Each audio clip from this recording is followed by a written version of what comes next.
Këto shenja horoskopi do të marrin një vendim të rëndësishëm në një shkurt.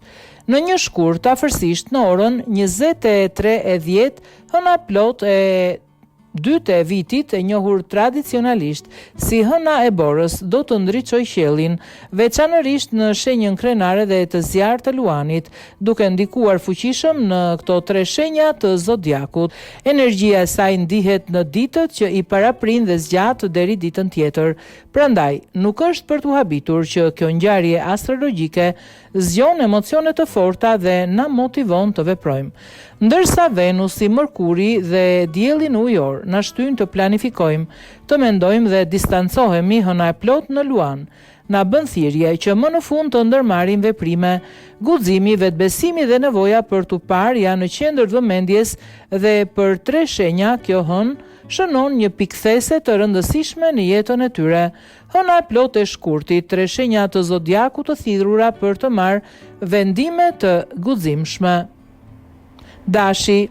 Energjia e zjarrt e luanit rrit entuziazmin tuaj natyror për veprim, ndërsa stalacioni nuk ekziston për ju.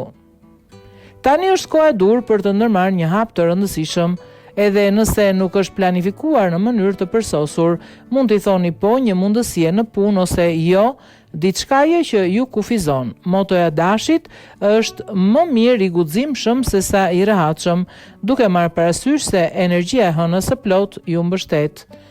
Luani. Koha juaj ka ardhur, hëna e plot në shenjën tuaj vepron si një dritë projektorësh, pasi shihni qartë se çfarë dëshironi dhe çfarë nuk ju përshtatet më.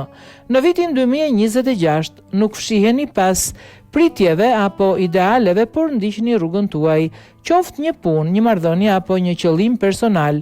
Merrni një vendim që ju bën të dukshëm dhe guximi juaj qëndron në mbrojtjen e vetes pa pasur nevojë t'u shpjegoni të tjerëve ose të justifikoni veten. Akrepi, me diellin, Mërkurin dhe afërditën në shenjën tuaj, ju jeni në një afërsi të lindur për të analizuar dhe planifikuar.